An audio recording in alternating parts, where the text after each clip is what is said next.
हम देखने जा रहे हैं अब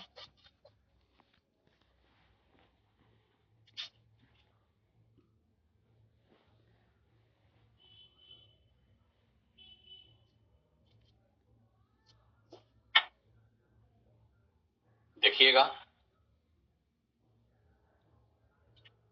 नेक्स्ट टॉपिक हम लोग को पढ़ना है जिसका नाम है एलोट्रॉप।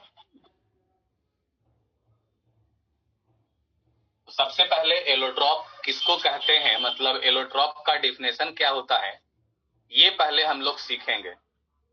तो कहता है कि वैसा सबस्टांसेस जो सेम काइंड के एटम के मिलने से बनता है,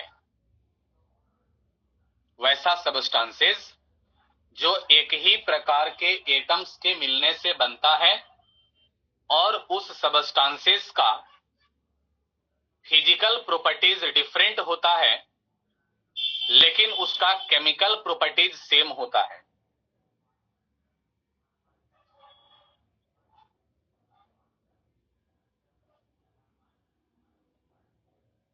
तो वैसे सबस्टांसेस को एलोट्रॉप कहते हैं।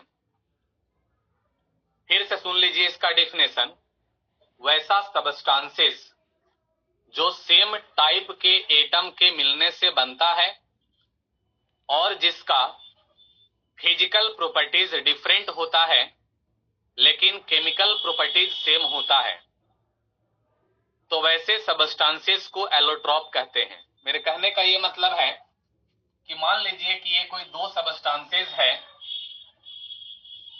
इस सबस्टांस का नाम है ए और इस सबस्टांस का नेम है सपोज बी। अगर ये दोनों सबस्टांसेस एक ही प्रकार के एटम के मिलने से बना है, मतलब कि अगर ये कार्बन कार्बन के मिलने से अगर बना है तो ये भी कार्बन एटम के ही मिलने से बना है, तो दोनों सेम टाइप के एटम के मिलने से बना हुआ है। दोनों का फिजिकल प्रॉपर्टीज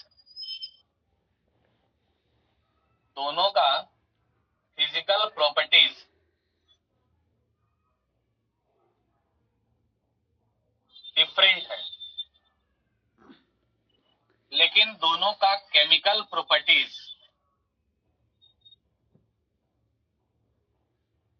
सेम है। सेम टाइप के एटम के मिलने से बना हुआ है, फिजिकल प्रॉपर्टीज डिफरेंट है लेकिन केमिकल प्रॉपर्टीज सेम है। तब हम लोग वैसे सबस्टांसेस को, तब हम लोग इन दोनों सबस्टांसेस को एलोट्रॉप कह सकते हैं। अब सवाल उठता है कि ये फिजिकल प्रॉपर्टीज का क्या मतलब है। तो फिजिकल प्रॉपर्टीज का मतलब होता है शेप, साइज, कलर, ये सबको हम लोग फिजिकल प्रॉपर्टीज कहते हैं। और केमिकल प्रॉपर्टीज का मतलब होता है रिएक्शन। रिएक्शन एक ही प्रकार से करेगा दोनों, लेकिन दोनों का रंग, रूप, शेप, साइज अलग अलग होगा और दोनों एक ही प्रकार के एटम के मिलने से बना हुआ है। तो वैसे ही सबस्टांसेस को हम लोग एलोट्रॉप्स कहते हैं। मैं डेफिनेशन एक बार फिर से रिपीट करता हूं। वैसा सबस्टांसेस जो सेम टाइप के एटम के मिलने से बनता है और जिसका फिजिकल प्रॉपर्टीज डिफरेंट होता है लेकिन केमिकल प्रॉपर्टीज सेम होता है, तो वैसे सबस्टांसेस को एलोट्रॉप्स कहते हैं। बच्चों ध्यान दीजिएगा, कार्बन का 3 एलोट्रॉप्स होता है। कार्बन का मेनली 3 एलोट्रॉप्स है, जिसमें फर्स्ट एलोट्रॉप को कहते हैं ग्रेफाइट, सेकेंड एलोट्रॉप को कहते हैं डायमंड और थर्ड एलोट्रॉप्स को कहते हैं बकमिंस्टर फ्लोरीन। तो पहले हम इतना बात को यहां पर मेंशन कर लेते हैं और उसके बाद फिर हम लोग बारी बारी से प्रत्येक एलोट्रॉप्स के बारे में डिटेल से फिर पढ़ेंगे। तो सबसे पहले हम इसका डेफिनेशन लिखने जा रहे हैं।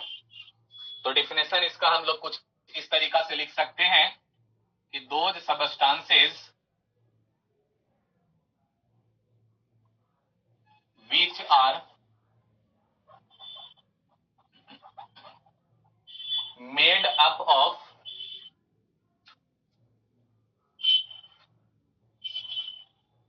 same kind of atoms, comma देके लिखते हैं having same chemical properties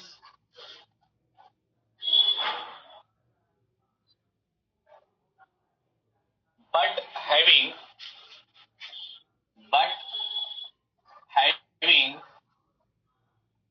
different physical properties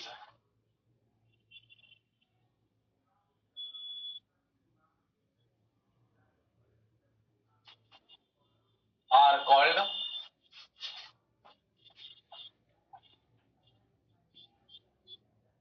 allotropes.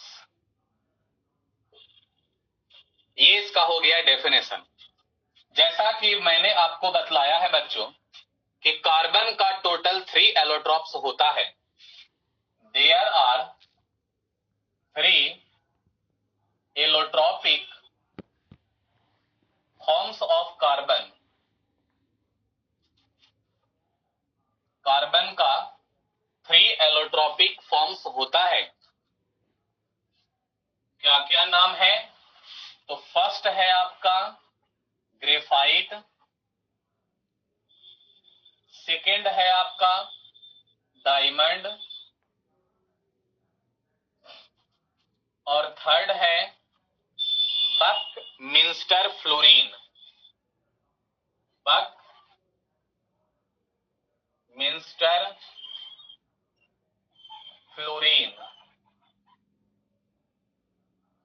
बारी बारी से अब हम लोग तीनों एलोट्रॉप्स को पढ़ेंगे।